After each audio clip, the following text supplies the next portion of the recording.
안녕하십니까. 골든부동산 소장 골든 아저씨입니다.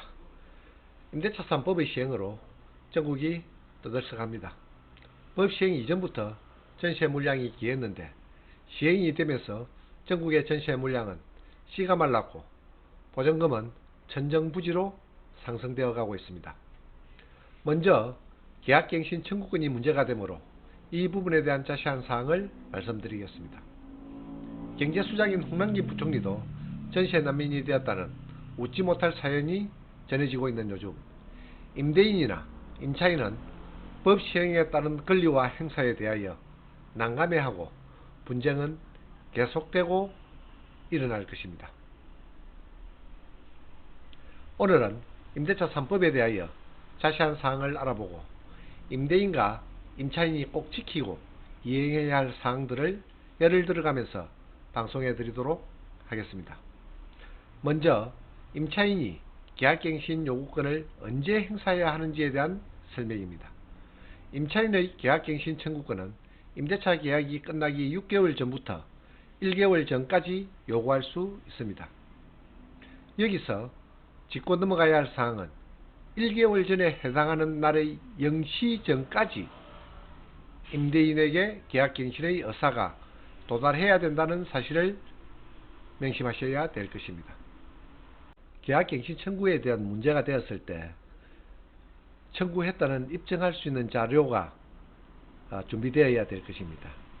제일 확실한 방법은 내용증명을 발송하거나 그렇지 않으면 문자로 의사를 분명히 전달된 것을 밝히시면 될 것입니다. 예를 들어 2020년 11월 30일 종료된다면 1개월 전인 2020년 10월 30일 0시 즉 2020년 9월 29일 24시 전에는 의사가 도달되어야 한다는 뜻입니다. 2020년 12월 10일 이후 최초로 체결되거나 갱신된 임대차 계약은 임대차 계약 기간이 끝나기 전 6개월 전부터 2개월 전까지의 기간에 청구권을 행사하시면 될 것입니다.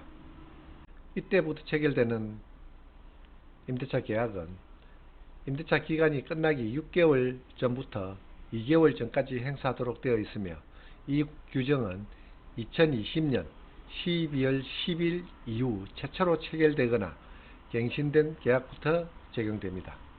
즉 앞에서는 1개월 전까지만 하면 되지만 12월 10일부터의 계약은 2개월 전에 미리 요구해야 된다는 뜻입니다.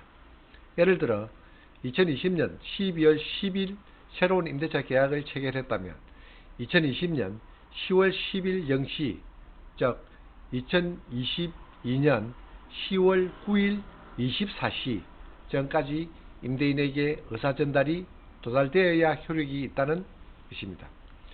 이러한 계약갱신 요구권은 1회에 한하여 행사가 가능하며 한 번 행사하였는데 2년의 기간이 보장됩니다.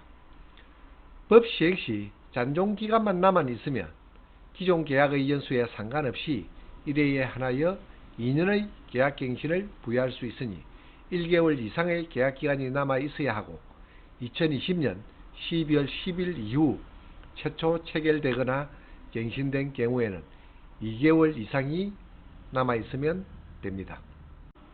임대인이 계약 만료 6개월 전부터 1개월 전까지 그 기간의 갱신을 거절하고 법 시행 전에 다른 사람과 임대차 계약을 체결한 때에는 현 임차인의 계약갱신 청구권은 행사하지 못합니다. 다만 임대인이 법 시행 전에 체결했다는 것을 입증해야만 될 것입니다.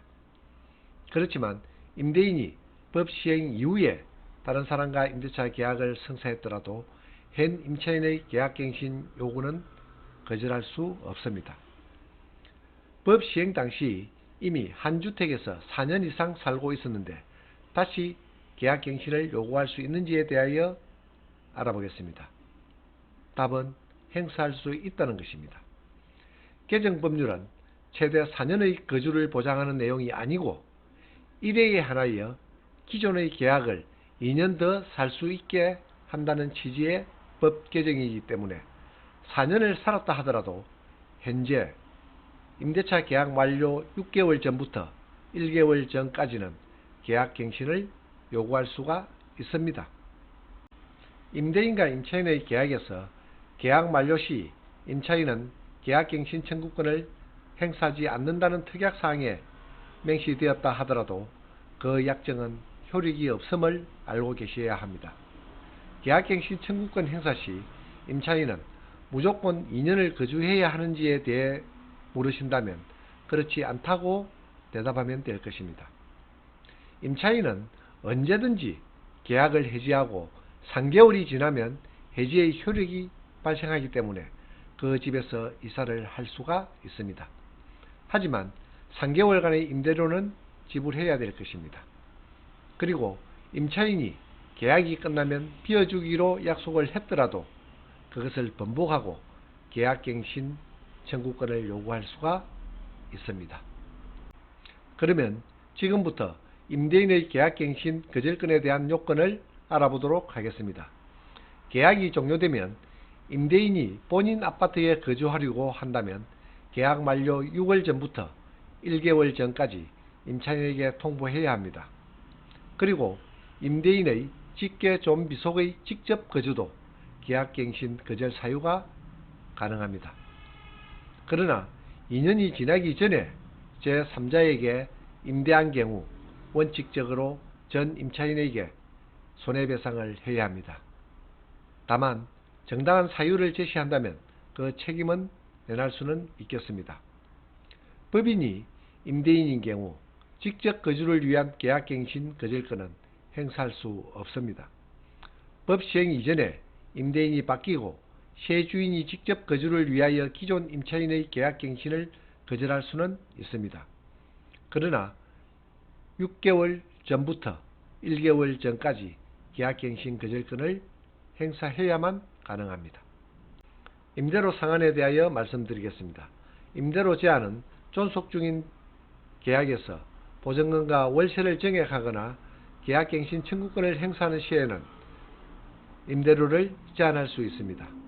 임대인이 5% 상한을 요구하면 무조건 그 금액을 정액하는 것이 아니고 5%는 상한선일 뿐이고 그 범위 내에서 서로 협의하여 결정하면 될 것입니다. 그리고 지자체가 조례로 임대료 상한을 정하는 경우 조례에서 정하는 부칙에 따라 적용 범위가 결정되어집니다. 법정 월 차임 전환은 4%에서 2.5%로 변경되며 존속 중인 계약에도 적용됩니다. 시행 후 최초로 보증금의 전부 또는 일부를 월 단위 차임으로 전환하는 경우부터 적용됩니다. 지금까지 임대차 보호법 중 개정된 임대차 3법 내용에 대하여 말씀드렸습니다. 계약갱신 청구권과 전월세 상한제는 2020년 7월 31일부터 시행되고 전월세 신고제는 2021년 6월 1일부터 시행되어집니다. 시장경제에 맡겨야 될 상거래를 정부에서 통제하려고 하니 이에 대한 반발은 심해지고 그래도 가진 자가 우선시 되는 사회에서 피해는 서민들에게 돌아가는 것 같아 안타까운 심정입니다. 하루빨리 전세난이 해소되고 정상 가격에서 거래되는 부동산 시장이 조성되었으면 좋겠습니다. 오늘은 여기서 마치겠습니다. 구독과 좋아요를 부탁합니다. 감사합니다.